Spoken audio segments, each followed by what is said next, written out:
The close of the 19th century was an age of bone. Across the rugged, sun-scorched badlands of the American West, a feverish hunt was underway. This was the era of the Bone Wars, a period of intense and often bitter rivalry between paleontologists, each vying to unearth the next great fossil discovery. From the rocky outcrops of the Morrison Formation, a vast ancient floodplain stretching from Montana to New Mexico, titanic skeletons were emerging. Creatures like Apatosaurus and Diplodocus, with their whip-like tails and immense length, were already redefining what it meant to be large. They were behemoths, colossal vertebrates that stretched the limits of biological imagination. But the Earth, it seemed, still held a greater secret. Beneath the layers of Jurassic stone, an animal of truly unbelievable proportions lay waiting.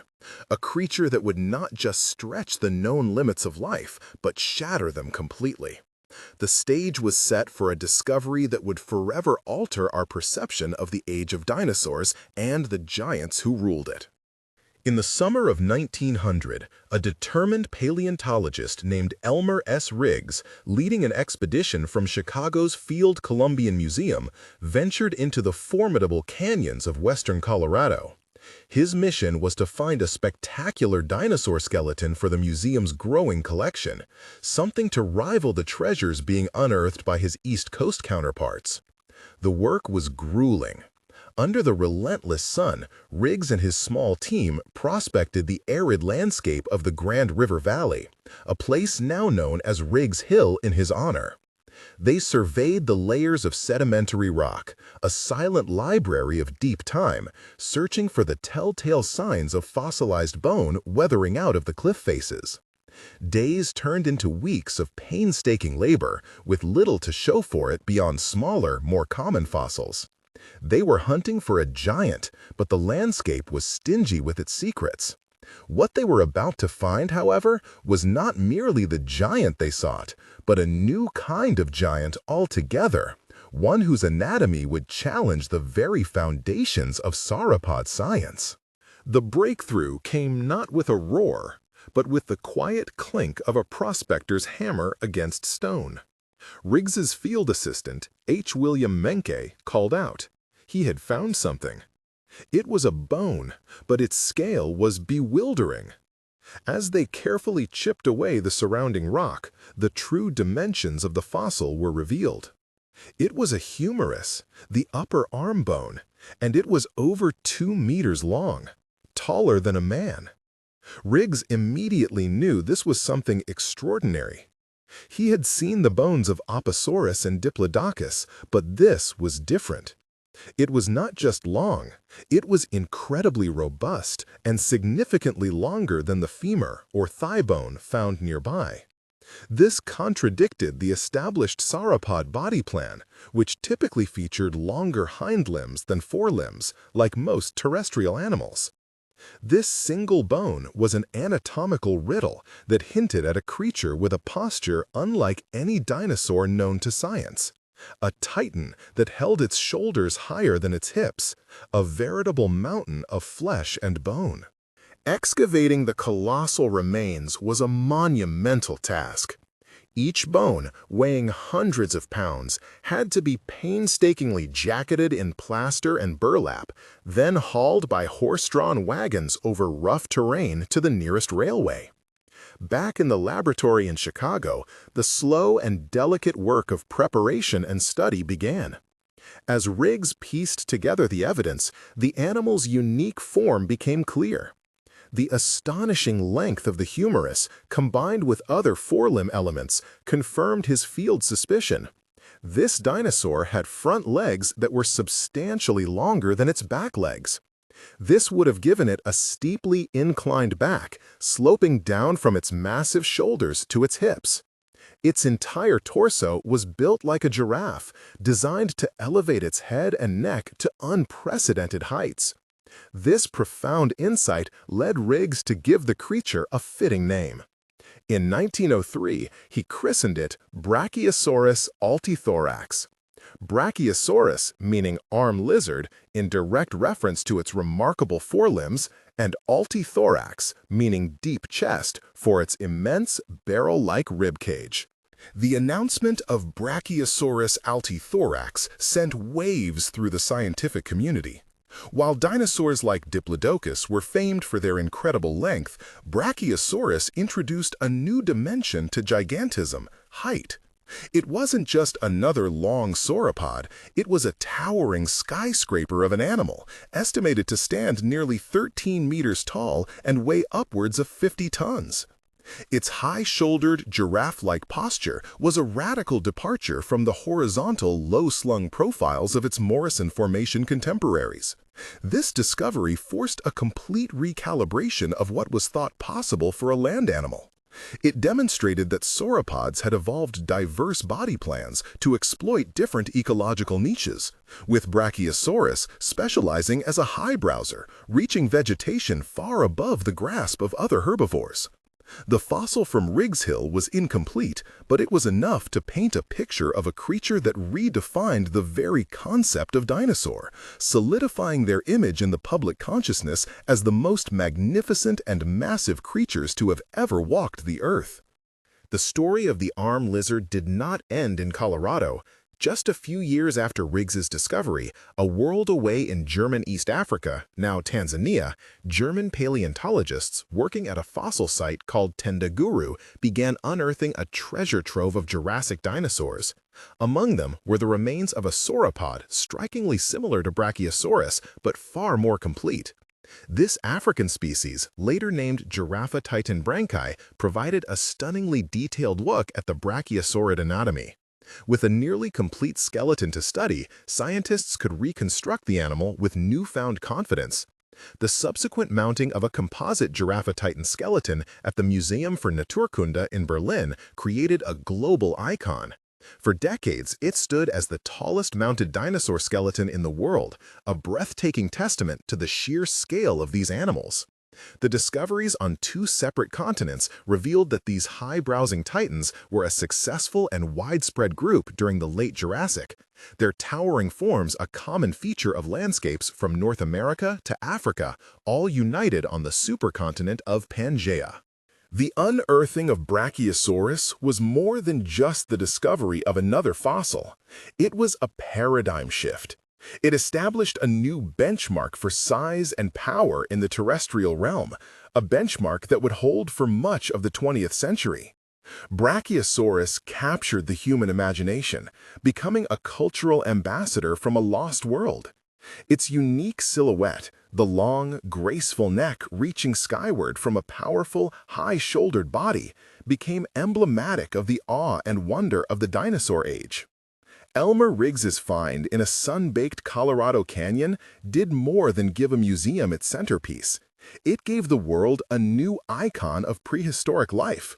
It demonstrated the incredible evolutionary potential housed within the sauropod lineage, and forever cemented their reputation as the undisputed heavyweights of Earth's history. To this day, the name Brachiosaurus evokes a sense of grandeur and majesty, a towering titan whose discovery over a century ago continues to inspire our quest to understand the limits of life itself. To comprehend the Brachiosaurus, one must first look past its colossal size and appreciate its revolutionary design. It was an animal built on a slope. Unlike its sauropod relatives such as Diplodocus or Apatosaurus with their horizontal, bridge-like postures, Brachiosaurus was an anatomical iconoclast. Its forelimbs were significantly longer than its hind limbs, creating a high, powerful shoulder girdle that tilted its entire trunk upwards. This gave it a posture reminiscent of a modern giraffe, but on an incomprehensibly vast scale. This was not a random quirk of evolution. It was the fundamental blueprint for a specialized lifestyle. This built-in incline was the first and most crucial adaptation for reaching heights no other contemporary herbivore could dream of. Its center of gravity was shifted forward, placing immense weight upon its pillar-like front legs. From this elevated platform, the true marvel of brachiosaurid engineering could rise. A neck that didn't just reach outwards, but soared upwards, granting it exclusive access to the untouched canopy of the Jurassic world.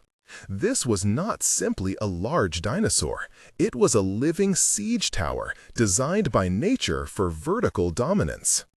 The neck of Brachiosaurus was its crown jewel, an engineering masterpiece stretching up to 9 meters or 30 feet into the sky. But how could such a structure defy gravity without collapsing under its own weight?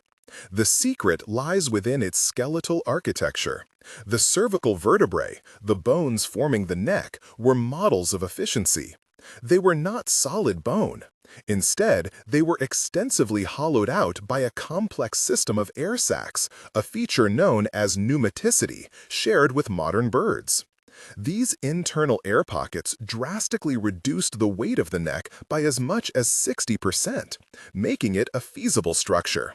Furthermore, the vertebrae were ingeniously designed with deep cavities and bony struts, providing maximum strength for minimum mass, like the lattice of a construction crane's boom.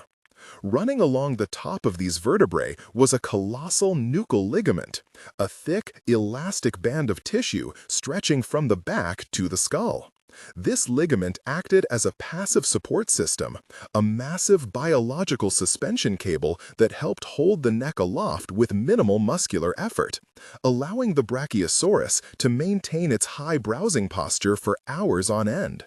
Supporting this towering anatomy required an engine of unprecedented power.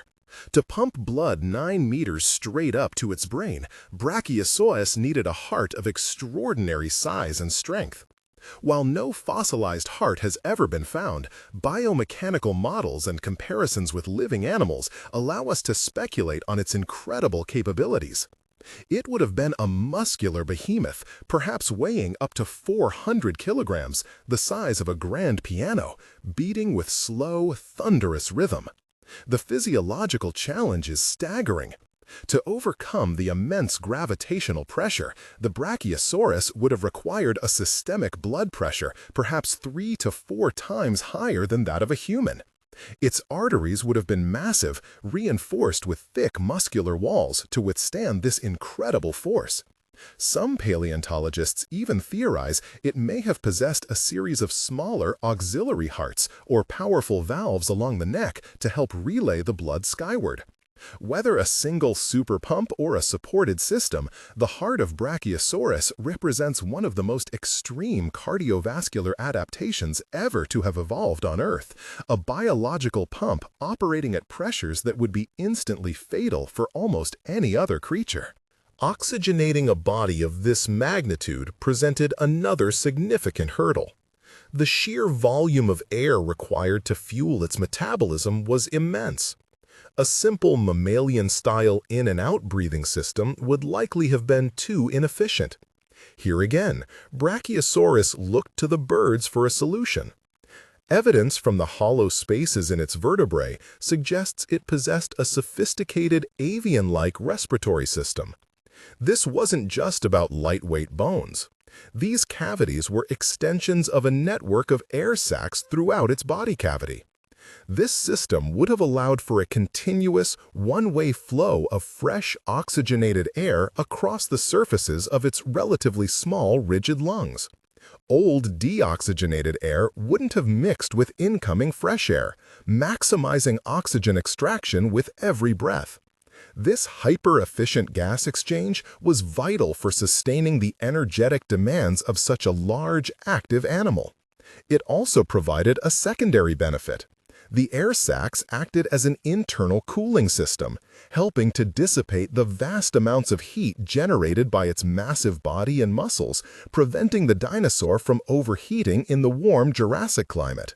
The business end of this high browser was its unique and deceptively simple skull. Small in proportion to its body, the Brachiosaurus skull is most famous for its high, arched crest formed by the nasal bones. For decades, this feature led to the popular but incorrect theory that the nostrils were located on top of the head, acting as a snorkel for an aquatic lifestyle. We now know this is false. The fleshy nostrils were located much lower down, near the tip of the snout. The crest's true purpose remains a subject of debate. Perhaps it was for display, or maybe it housed a resonating chamber for vocalizations. When we examine its mouth, we find not the grinding molars of many herbivores, but a row of simple, chisel-like or peg-like teeth. These were not tools for chewing.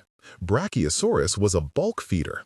It would use its long neck to position its head amidst the high branches, then employ its teeth as a rake, stripping leaves, cones, and soft shoots from the trees. The vegetation would then be swallowed whole, beginning a long journey to a vast, fermenting gut where bacteria would do the hard work of digestion. All of this specialized anatomy, the neck, the heart, the lungs, rested upon a foundation of immense strength, the forelimbs and pectoral girdle. The sheer mass of the Brachiosaurus, estimated at over 50 tons, was disproportionately borne by its front half. This required a skeletal framework of incredible robustness. The humerus, the bone of the upper arm, was enormous, a straight, thick pillar designed to withstand immense compressive forces. Connecting these limbs to the spine was a massive shoulder assembly, anchored by long, flat scapulae, or shoulder blades. This entire structure formed a solid, weight-bearing cradle for the torso and the base of the neck. Unlike mammals, sauropods lacked a collarbone, meaning their shoulders were supported by a sling of powerful muscles and ligaments. For Brachiosaurus, this muscular sling had to be exceptionally strong, acting as a shock absorber with every step, and providing the stable, elevated platform from which the neck could operate. Its feet were broad and elephant-like, with fleshy pads to distribute its weight, ending in 5 toes, the innermost of which bore a large defensive claw. Ultimately, the anatomy of Brachiosaurus is a story of specialization, a perfect symphony of interconnected adaptations. Each feature, seemingly extreme in isolation, was a crucial component of a single, coherent strategy to browse higher than any competitor. The sloped back provided the initial elevation. The immensely powerful and reinforced forelimbs supported the weight of this posture. The lightweight yet strong neck structure provided the reach. The superpowered heart solved the incredible challenge of vertical blood flow. The hyper-efficient bird-like respiratory system supplied the necessary oxygen and cooling for this massive biological machine. And finally, the simple, rake-like teeth provided the means to harvest the bounty of the treetops. All these pieces fit together to create a creature perfectly sculpted by evolution for its unique ecological niche. Brachiosaurus was not just a giant, it was a marvel of biological engineering, a towering titan whose very skeleton tells a story of reaching for the sky and achieving an unparalleled form of majesty in the age of dinosaurs. The engine that drives a creature of this magnitude is a furnace of colossal proportions, one that demands constant fuel. For Brachiosaurus, a living mountain of flesh and bone, life was an endless quest for sustenance. Its very existence was predicated on consumption, a daily, near-ceaseless intake of plant matter on a scale almost unimaginable to us today.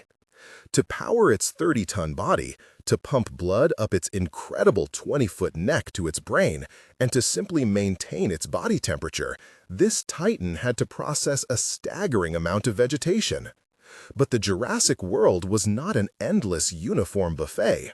It was a complex mosaic of flora, some nutritious, some tough, some even toxic.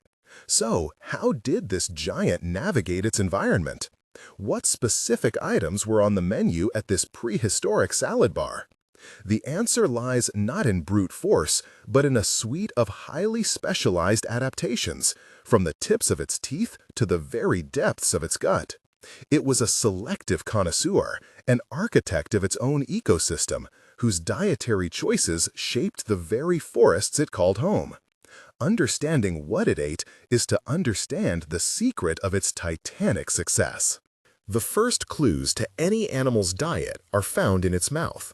while the fearsome, blade-like teeth of predators like Allosaurus tell a clear story of carnivory. The dentition of Brachiosaurus presents a more subtle, yet equally definitive puzzle. Inside its high, domed skull, the jaws were lined not with grinding molars, but with a series of simple, chisel or peg-like teeth. These were not tools for chewing. The jaw mechanics and tooth structure reveal they were incapable of the complex mastication seen in later herbivores like hadrosaurs. Instead, these teeth functioned like the tines of a rake. By clamping down on a branch and pulling its head back, Brachiosaurus could efficiently strip away mouthfuls of leaves, needles, and soft shoots. This method was swift and effective, a bulk-feeding strategy that prioritized quantity over careful processing in the mouth. The real work of digestion would happen much further down the line. The skull, therefore, is our Rosetta Stone, a fossilized testament to a very specific feeding strategy: rip, strip, and swallow. It was the first crucial step in a remarkable digestive journey.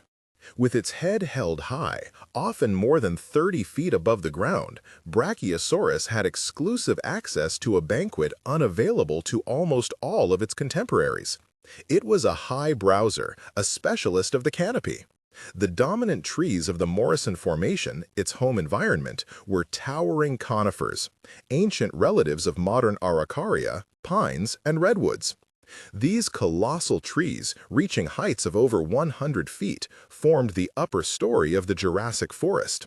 Their branches were laden with tough, waxy needles and seed cones, food sources well defended against most herbivores. But they were no match for Brachiosaurus. Its neck, a marvel of biological engineering, allowed it to systematically graze through the top drops, moving from one giant conifer to the next. This was its primary feeding ground, a niche it dominated. By exploiting this elevated resource, Brachiosaurus avoided direct competition with the herds of lower-browsing sauropods like Diplodocus and ground-level grazers like Stegosaurus. It was a masterful strategy, carving out its own unique place in one of the most dinosaur-rich ecosystems in Earth's history, peacefully harvesting the Jurassic treetops. While the towering conifers provided the main course, the Jurassic salad bar offered a diverse menu at every level. Brachiosaurus, despite its specialization as a high browser, was an opportunist. It would not have ignored the abundant and nutritious flora closer to the ground. The Jurassic understory was a verdant world of its own, dominated by plants that would seem alien to us today. Cycads, often mistaken for palms, grew in dense groves. These were tough, hardy plants, their stout trunks crowned with a rosette of stiff, leathery leaves. Fossil evidence of their pollen and leaves is abundant in the same rock layers as Brachiosaurus, making them a highly probable food source. Alongside them grew ancient ginkgos, their distinctive fan-shaped leaves offering a softer alternative. And everywhere, vast carpets of ferns and horsetails covered the forest floor and riverbanks. While a fully grown adult brachiosaur might find bending down inconvenient, younger or subadult brachiosaurs would have found this lower-level buffet essential for their growth. This variety was key.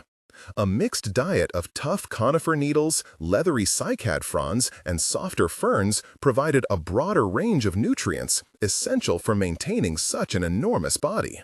The act of eating for Brachiosaurus was a two-stage process, a division of labor between the mouth and the gut. Stage 1, as we've seen, was acquisition, the rapid stripping of foliage. But this raw, unprocessed plant matter was far from ready to yield its energy.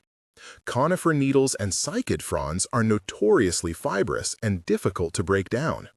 Without the ability to chew, Brachiosaurus relied on a different mechanism, a gastric mill. After being swallowed, the bolus of vegetation traveled down the long esophagus into a vast, muscular stomach or gizzard. Here, a remarkable process took place. Brachiosaurus, like many other sauropods and modern birds, deliberately swallowed stones. These stones, known as gastroliths, were retained in the gut. The powerful churning muscles of the stomach would then use these stones to grind the tough plant matter into a digestible pulp. Paleontologists have found piles of smooth, polished stones in the abdominal region of sauropod skeletons, the telltale evidence of these gastric mills. This internal grinding engine was the secret to unlocking the nutrition locked within the Jurassic flora, a brutally effective solution to the problem of being a toothless chewer. The sheer volume of food required by a single Brachiosaurus is difficult to comprehend. Modern elephants, the largest land animals alive today, consume up to 300 pounds of vegetation daily. Conservative estimates suggest an adult Brachiosaurus would have needed to eat at least 400 pounds and possibly as much as 800 pounds of plant matter every single day. This wasn't a leisurely meal, it was a full-time occupation. From sunrise to sunset, the great herds would have moved slowly but purposefully through the forests and floodplains, their heads constantly engaged in the act of stripping and swallowing. Imagine the sound, not of chewing, but of the constant rustling and snapping of branches, a rhythmic, powerful harvesting that would have echoed through the Jurassic landscape. This relentless consumption meant that a single herd could dramatically alter its immediate environment in a short period, clearing out entire groves of trees before moving on. Their lives were a continuous, slow-motion migration driven by an insatiable, collective appetite. They were not just inhabitants of the Jurassic world, they were its primary consumers, immense biological engines processing the landscape on an industrial scale. Through its endless quest for food, Brachiosaurus played a profound and often overlooked role. It was a keystone species, a landscape architect. Its feeding habits were a powerful force of creative destruction. By pruning the high canopies of the conifer forests, it allowed more sunlight to reach the forest floor, promoting the growth of the understory plants like ferns and cycads that other herbivores depended on. As the herds moved through dense vegetation, their immense bodies would have carved out pathways and clearings, opening up the forest and creating varied habitats. Furthermore, as they processed hundreds of pounds of plant matter daily, their droppings would have returned vast quantities of nutrients to the soil and helped disperse seeds over great distances. They were, in essence, the great gardeners of the Jurassic. Far from being a passive consumer, Brachiosaurus was an active participant in its ecosystem, a vital cog in the complex machinery of its world.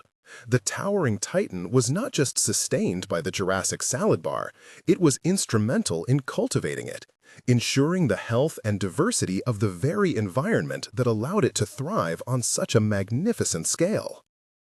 The Jurassic dawn breaks across the Morrison Formation, a vast, semi-arid landscape cradled by nascent mountain ranges.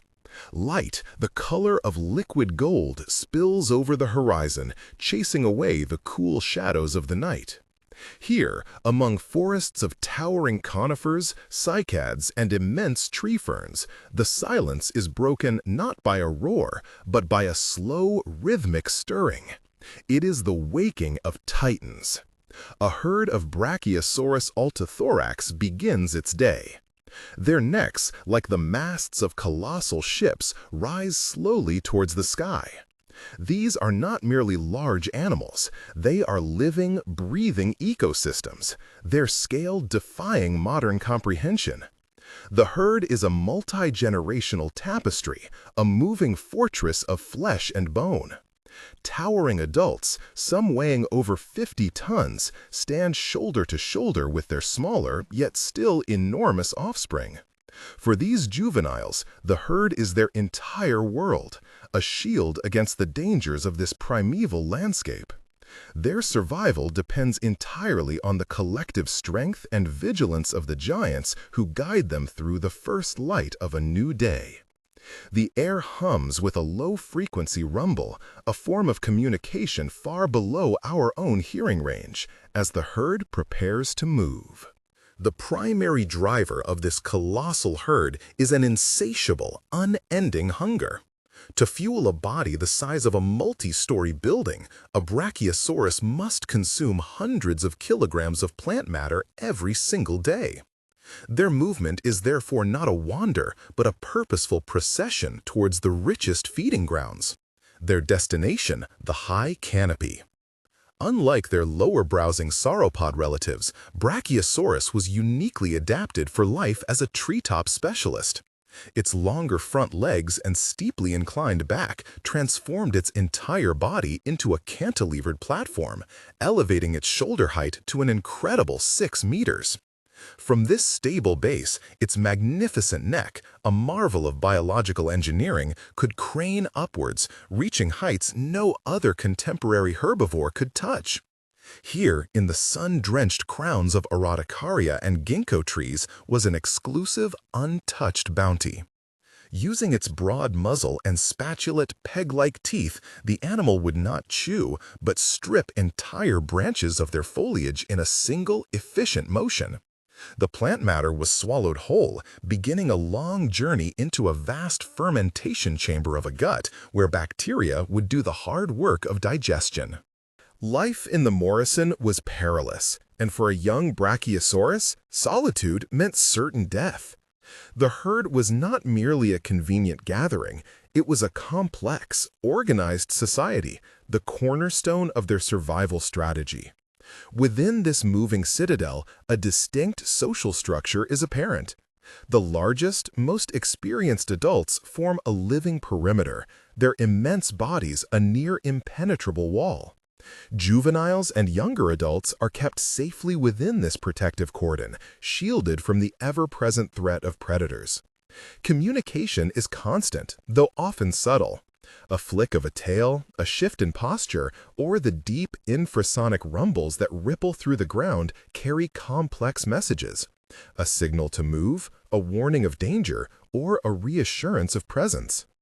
It is likely that these herds were led by a dominant, experienced female, a matriarch who dictated the pace and direction of their travels, her memory a living map of the best feeding grounds and safest watering holes. These were not mindless eating machines, but intelligent, social creatures bound by sophisticated behaviors and familial ties that ensured their lineage would thunder across these plains for millennia. The ground trembles with each coordinated footfall as the herd traverses its territory. Their journey is a slow, inexorable march across the varied tapestry of the Morrison Formation. They move through sprawling savannas dotted with hardy cycads, their long necks allowing them to survey the landscape for miles in every direction. They follow the winding paths of seasonal rivers, flanked by lush gallery forests where the vegetation is densest. Here, they share the landscape with a menagerie of other dinosaurs. A herd of Stegosaurus, with their iconic plates and menacing tail spikes, parts respectfully to let the giants pass. Smaller ornithobes, like Camptosaurus, scatter from the riverbanks as the Brachiosaurus lower their heads to drink, their necks so long they could browse from one bank while standing on the other. This ecosystem was a delicate balance of coexistence. While the sheer size of an adult Brachiosaurus afforded it a level of security few other animals enjoyed, the herd's constant movement was a necessity, driven by the need to find new, ungrazed forests to satisfy their collective, voracious appetite. Their migration was a vital force of nature, shaping the very environment they inhabited. The midday tranquility is shattered. A new presence has arrived on the plains. A hunter, drawn by the scent of this vast concentration of life. A pair of Allosaurus, the apex predators of this world, emerge from the cover of a conifer thicket. At over 9 meters long, with powerful jaws filled with serrated teeth, they are formidable carnivores. But even for them, tackling a healthy adult Brachiosaurus is an almost impossible task. The herd's response is immediate and instinctive. There is no panicked stampede. Instead, they close ranks, turning inwards to create a fortress of flesh. The adults on the perimeter lower their heads, positioning their colossal bodies between the predators and the vulnerable young within the circle. Their deep, resonant calls change in pitch, becoming sharp, guttural warnings that reverberate through the air. The Allosaurs are cautious, probing the defense. They circle the herd, their intelligent eyes searching for any sign of weakness, a sick individual, a stray juvenile, a moment of inattention. But the brachiosaurid wall is unbroken. Faced with a unified front of towering multi-ton titans, the predators recognize the futility of their hunt. The risk of a crushing stomp or a devastating tail strike is too great. After a tense standoff, they retreat back into the shadows, leaving the giants in peace. With the threat averted and the sun at its zenith, the relentless pace of foraging gives way to a period of rest. The herd seeks refuge from the oppressive midday heat in a shaded grove of ancient ginkgos. Their immense bodies presented a significant physiological challenge: thermoregulation. How did an animal so large avoid overheating? Their sheer bulk meant they gained and lost heat slowly, a phenomenon known as gigantothermy. Their enormous surface area, particularly the long neck and tail, may have also acted as a radiator, helping to dissipate excess body heat into the air. Proximity to water was also key, allowing them to cool down and rehydrate. During this siesta, the herd is far from inactive. While many adults stand in quiet repose, some conserving energy by entering a state of light sleep, the social fabric of the group remains vibrant.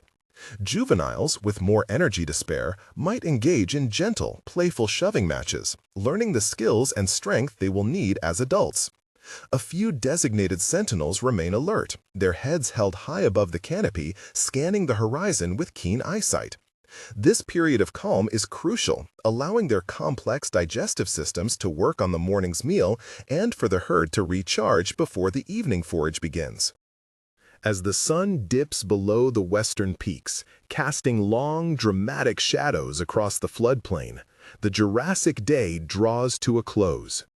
The air cools and the atmosphere shifts. The sounds of daytime creatures fade, replaced by the chirping of insects and the calls of nocturnal hunters. The Brachiosaurus herd gathers in a carefully chosen clearing, an open space that offers good visibility against any nighttime threats. They settle down, their massive bodies forming a dense collective huddle. The young find their place in the center, cocooned in the warmth and security of the colossal adults. This is the final act in their daily cycle, a rhythm of life dictated by the sun, the seasons, and the perpetual search for sustenance. Looking up at the prehistoric night sky, filled with unfamiliar constellations and perhaps two moons, one can only marvel at the quiet majesty of this scene. These were not monsters of a forgotten age, but magnificent, successful animals that dominated their world for millions of years. Their day, a cycle of feeding, traveling, and socializing, was a testament to one of evolution's grandest experiments in scale. As they rest, the ground beneath them silent but for the soft sounds of their breathing, the towering titans await another dawn. The Late Jurassic period, a world ruled by giants. In the sprawling floodplains of the Morrison Formation, the air is thick with the scent of cycads and damp earth. For a creature as immense as Brachiosaurus, a moving mountain of flesh and bone, it might seem that life was an endless, peaceful banquet. Herds moved with the deliberation of continental drift, their colossal necks sweeping through the canopies of conifers and tree ferns. Their footsteps were a form of low-frequency communication, a rhythmic drumming that spoke of safety in numbers, of community. But this idyllic portrait is incomplete. The symphony of the Jurassic was not composed solely of the gentle rustling of leaves and the deep, resonant calls of sauropods. It was punctuated by harsher notes. The sharp crack of a breaking bone, the sudden panicked cry of a juvenile, and the low, guttural growl of a hunter. To be large is not to be invulnerable. In this ancient ecosystem, every living thing was part of a complex and often brutal food web. And for the towering Brachiosaurus, the shadows stretching from the tree line concealed threats that were ruthlessly efficient, perfectly adapted to the challenge of hunting titans. Out of these shadows emerges the undisputed apex predator of this world, Allosaurus, the different lizard. Though dwarfed by an adult Brachiosaurus, Allosaurus was a masterpiece of predatory engineering. Averaging 9 meters in length and weighing up to 2 tons, it was built for confrontation. Its skull was a formidable weapon, light but robust, housing dozens of long, serrated teeth designed for slicing through flesh. Above its eyes, distinctive bony crests gave it a perpetually menacing appearance. It walked upon 2 powerful hind limbs, capable of surprising bursts of speed, while its forelimbs, though short, were armed with 3 wickedly curved talons, each a formidable grappling hook. But its greatest asset was likely its intelligence. Fossil evidence suggests Allosaurus may have been a social predator, capable of coordinated attacks. A single Allosaurus might hesitate to confront a healthy adult sauropod, but a pack operating with a shared strategy transformed from mere predators into a force of nature, capable of testing the defenses of even the largest animals on the plain. They were the wolves of the Jurassic, and the Brachiosaurus herds were their caribou. The hunt was not a simple chase. It was a calculated war of attrition, a battle of wits and endurance. A full-grown Brachiosaurus, weighing upwards of 50 tons, was a fortress of muscle and bone. A direct assault would be suicidal. So the Allosaurus pack would watch and wait. They were masters of observation, their keen eyes scanning the herd for any sign of weakness. Was there a juvenile that had strayed too far from the protection of its mother? An elderly individual whose steps had become slow and labored? Or perhaps an adult suffering from an injury or illness? The predators would follow the herd for days, shadows flitting through the undergrowth, their presence a constant, unnerving pressure. Their strategy relied on isolating a target. They would use the terrain to their advantage, attempting to drive a wedge into the herd, to separate the chosen individual from the formidable defensive wall of the group. The initial attack would be a series of swift, slashing bites, not aimed at a quick kill, but at causing deep, bleeding wounds. It was a gruesome tactic, designed to weaken the giant over time, to drain its strength until it could no longer fight back. Allosaurus was not the only threat. A smaller, yet equally ferocious carnivore roamed these plains, Ceratosaurus, the horned lizard. Immediately recognizable by the prominent blade-like horn on its snout and the pair of smaller ridges over its eyes, Ceratosaurus was a distinct and deadly hunter. It was more solitary than Allosaurus, a lone operative in the deadly game of survival. Its body was more slender, but it possessed a long, flexible tail and a row of bony plates called osteoderms running down its spine, offering a degree of armor. Its teeth were proportionally longer and more blade-like than those of Allosaurus, suggesting a different killing technique. While it would have been highly unlikely for a lone Ceratosaurus to tackle a healthy adult Brachiosaurus, it was more than capable of taking down a half-grown juvenile. It was an opportunist. It might shadow an Allosaurus pack, waiting for the chance to steal a piece of their kill, or patiently stalk a young Brachiosaurus that had become momentarily lost or separated.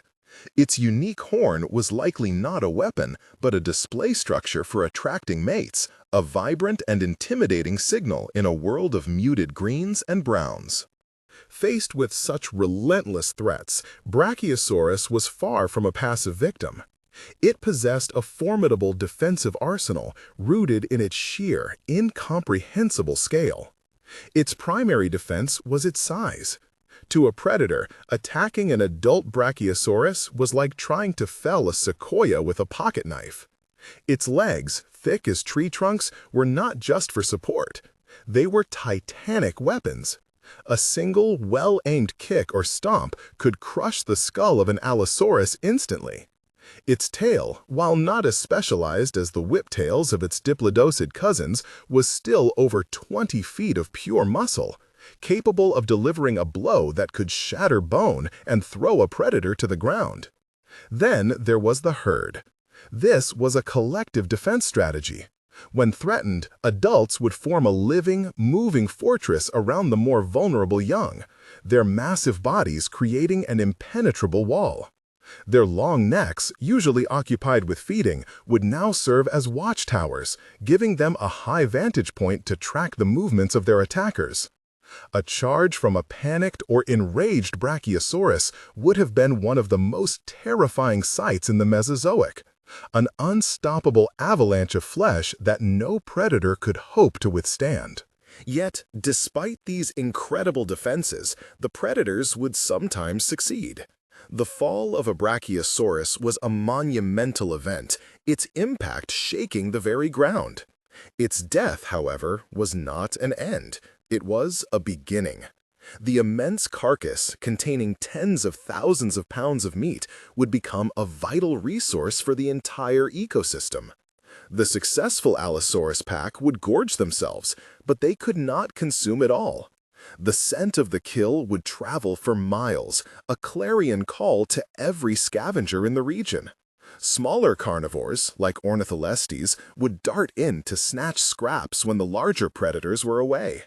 In the skies, pterosaurs, such as the long-tailed Rhamphorhynchus, would circle and descend, their sharp beaks perfect for tearing away smaller pieces. Even insects and bacteria played their part in this grand process of recycling. In this way, the energy that the Brachiosaurus had accumulated over a lifetime of eating plants was redistributed throughout the food web. The act of predation, while violent, was the engine that powered the Jurassic world, ensuring that nothing went to waste and that the cycle of life, death, and renewal could continue. The relationship between Brachiosaurus and its predators was an evolutionary arms race that spanned millions of years. It was a complex dance of adaptation and counter-adaptation, a relentless pressure that shaped both hunter and hunted.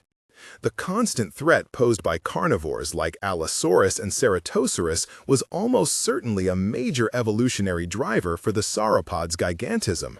Size was survival. In turn, the immense size of their prey drove the predators to become larger, stronger, and perhaps even smarter, developing the social behaviors needed to tackle such incredible quarry. This ancient drama is not lost to time. It is written in stone. A fossilized Brachiosaurus bone bearing the unmistakable serrated tooth marks of an Allosaurus is a snapshot of a conflict 150 million years old. Each fossil we unearth is a clue, a piece of the puzzle that allows us to reconstruct this epic struggle. We see the legacy of their coexistence not as a story of heroes and villains, but as a testament to the powerful, intricate, and awe-inspiring balance of life in a lost world. In the vast, sun-drenched floodplains of the late Jurassic, to be large was to be safe, and nothing was larger than Brachiosaurus altithorax. An adult, fully grown, was a living mountain, a biological skyscraper whose head swayed among the treetops, far from the troubles of the world below. Its sheer mass, estimated at over 60 tons, was a statement, a declaration of dominance etched in flesh and bone.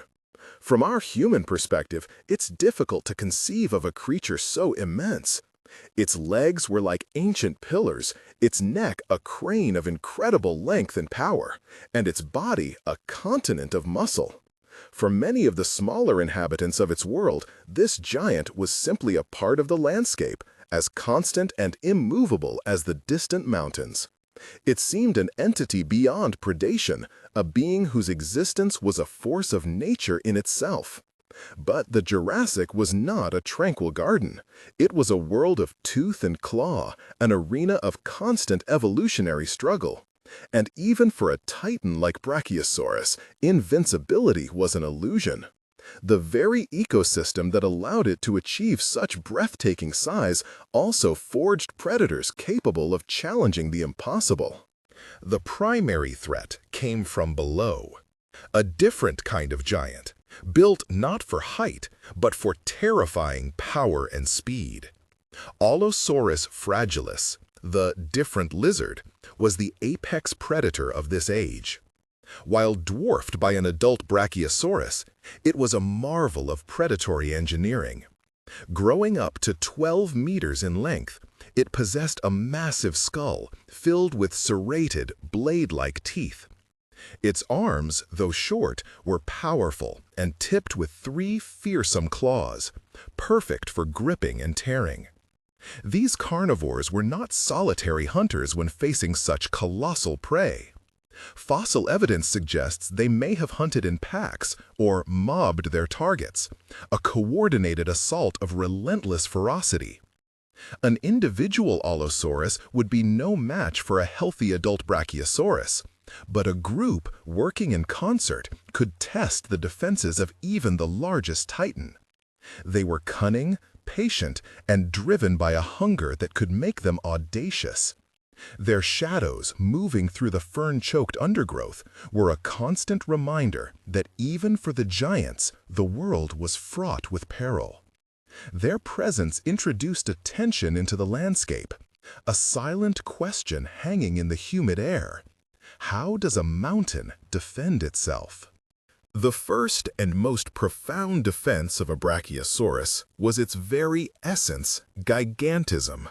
Size is more than just a physical attribute, it is a fortress. For a predator like Allosaurus, every aspect of a Brachiosaurus presented a near insurmountable challenge. The legs, each weighing several tons, were not just pillars for support, they were weapons of immense crushing power. A single well-placed stomp could shatter the skeleton of an attacker instantly. The sheer height of the creature meant that its most vulnerable areas, the neck and head, were often completely out of reach. An Allosaurus would have to risk coming close to the massive body and powerful legs to even attempt an attack on the titan's torso. Furthermore, the immense bulk of the Brachiosaurus meant it possessed incredible momentum and inertia. A simple defensive maneuver, a turn of the body or a shifting of weight, could become a tectonic event for a smaller creature, sending it sprawling. This passive defense was incredibly energy efficient. The Brachiosaurus didn't need to be fast or agile, it simply needed to exist.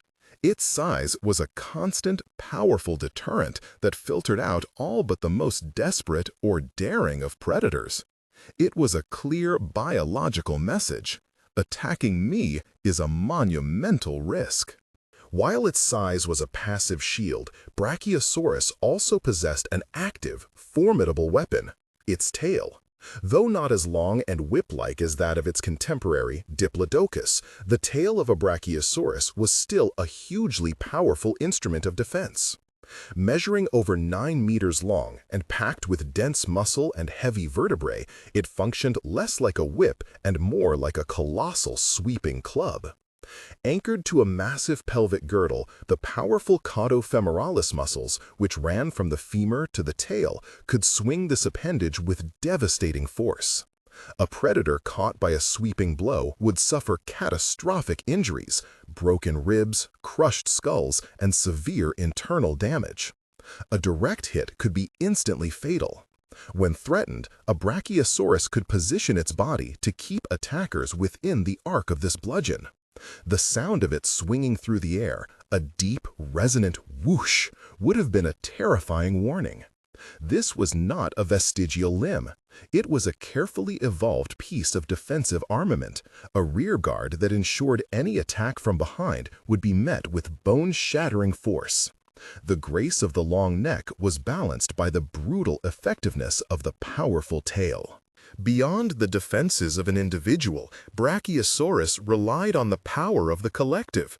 These sauropods were social animals, moving in herds that could number dozens of individuals. This social structure was a critical component of their survival strategy, especially for the most vulnerable members of the group, the young. A juvenile Brachiosaurus, while still large by modern standards, was a tempting target for predators. Within the herd, however, they were shielded. The mass of adults would form a moving fortress of flesh around their offspring. When a threat was detected, the herd would instinctively close ranks, with the largest and strongest individuals moving to the periphery, presenting a near impenetrable wall to any would-be attacker. This coordinated behavior transformed a simple gathering of animals into a highly effective defensive unit. The sheer number of eyes, ears, and nostrils meant the dangers were detected sooner. The cacophony of deep, resonant calls could serve to intimidate predators and coordinate the herd's movements. This social defense ensured that the next generation had a fighting chance to reach the safety of immense size, a testament to the idea that in the Jurassic there was strength not only in size, but in numbers. A pack of determined allosaurs, having successfully isolated a subadult Brachiosaurus from the main herd, closes in. The ground trembles, not just from the footfalls of the sauropod, but from the combined weight of the approaching carnivores. The air, thick with the scent of pine and damp earth, is now charged with tension. The Brachiosaurus lowers its neck slightly, a defensive posture that allows it to keep its attackers in view. It emits a low, guttural rumble, a resonant warning that vibrates through the very bones of the predators. The Allosaurs spread out, a classic pack tactic designed to confuse and find an opening. They feint and dart, their sharp claws digging into the soil, their eyes locked on the prize. But the young titan is not helpless. It pivots on its massive legs, a surprisingly agile movement for a creature of its size, keeping its body between itself and the attackers. Its tail sways low to the ground, a constant, menacing pendulum. This is not a chaotic frenzy, but a calculated dance of survival. A battle of nerve and endurance, where a single mistake on either side could be the last.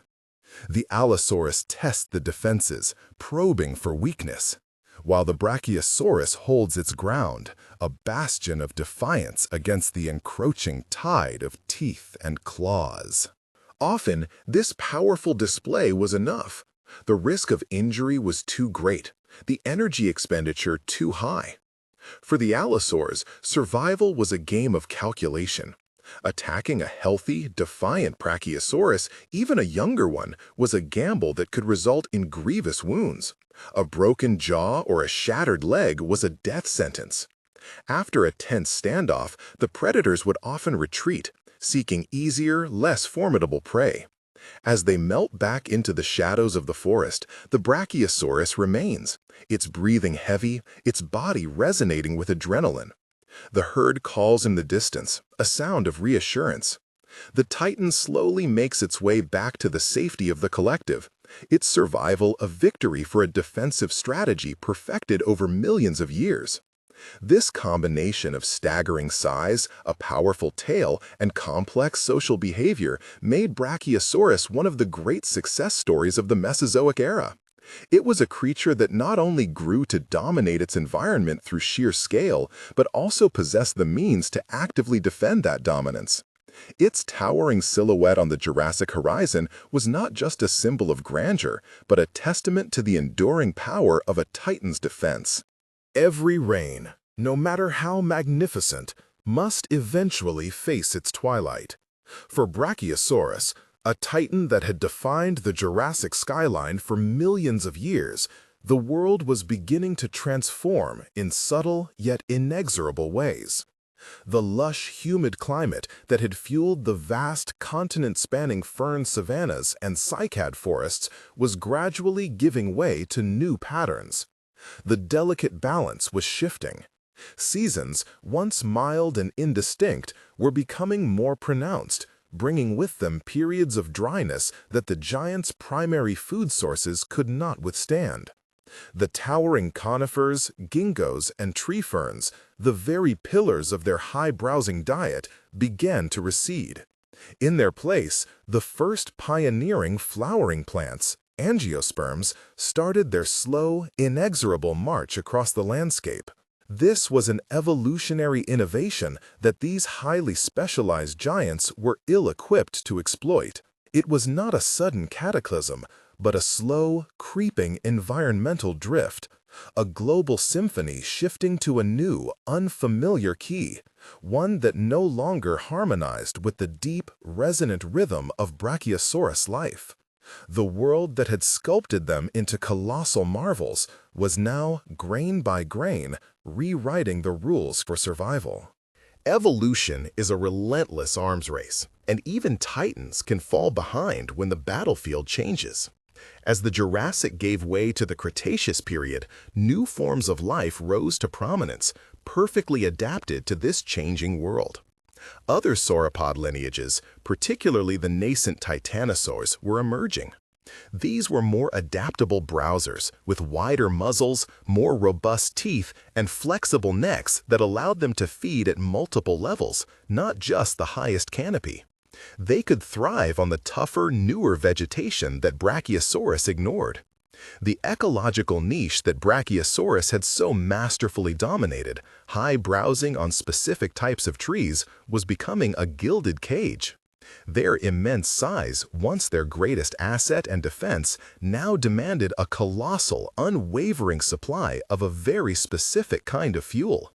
As their preferred forests shrank and fragmented, the pressure mounted. Fossil evidence from the very end of the Jurassic and into the early Cretaceous shows a dwindling number of brachiosaurids. Their once sprawling empire was contracting, its borders slowly eroded by ecological change and relentless competition. They were magnificent specialists in a world that was beginning to belong to the generalist. The final chapter for the Brachiosaurus genus was not written by a blazing asteroid, but by the quiet, grinding processes of ecological attrition. The last of their kind likely walked the Earth in the early Cretaceous. Their disappearance a gradual fading rather than a dramatic finale. There was no single moment of impact, no final, catastrophic day that marked their end. Instead, there were generations of mounting struggle, a story written in footprints that led to ever scarcer groves of trees. Herds would find less food, and the long migrations between feeding grounds would grow more perilous and less fruitful. Infant mortality would have risen as nourishment became harder to secure for gestating mothers.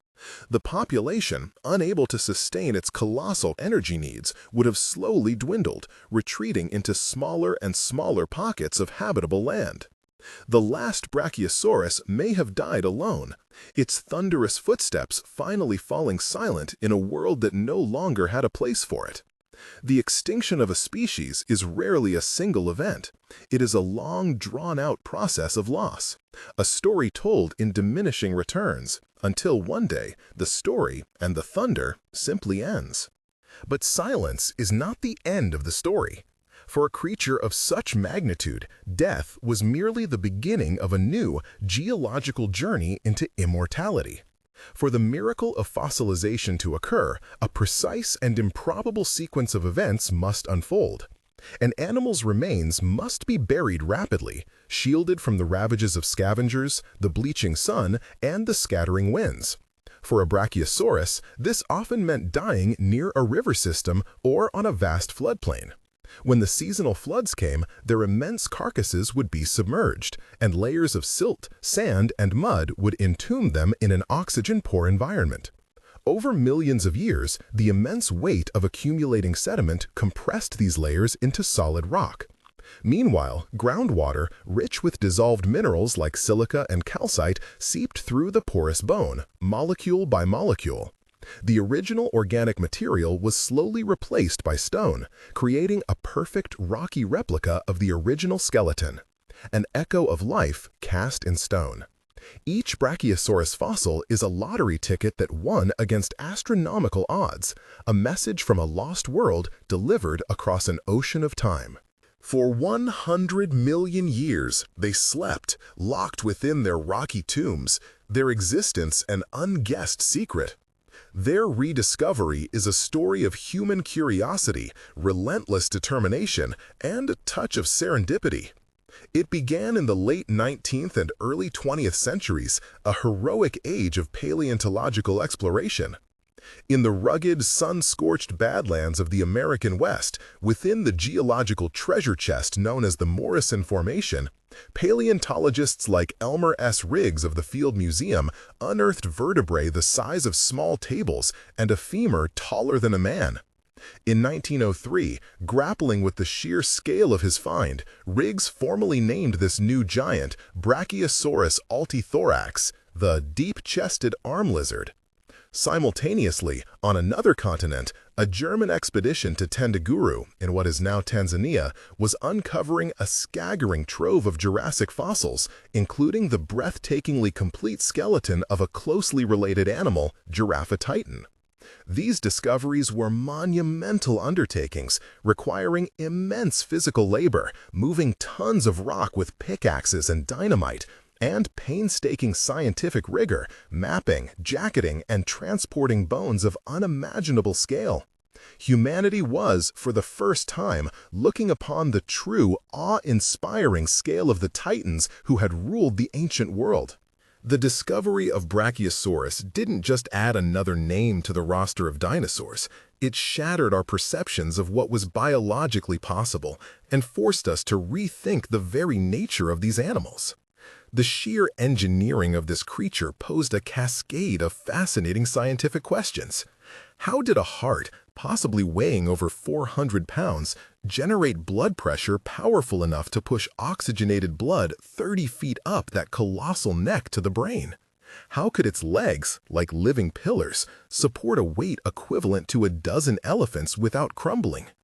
Detailed studies of its bone microstructure and biomechanics reveal a lightweight yet incredibly strong honeycombed internal structure. This avian-like feature, coupled with a sophisticated system of air sacs connected to its lungs, not only lightened the skeleton but also provided a highly efficient one-way breathing system similar to modern birds. This evidence strongly fuels the debate about dinosaur metabolism. A cold-blooded animal of this size would be impossibly sluggish. Brachiosaurus had to be a dynamic, warm-blooded creature with a high metabolic rate, a true biological furnace. Every bone is a piece of a puzzle, and the skeleton of Brachiosaurus is an epic, a testament to the incredible evolutionary heights that life on Earth can achieve.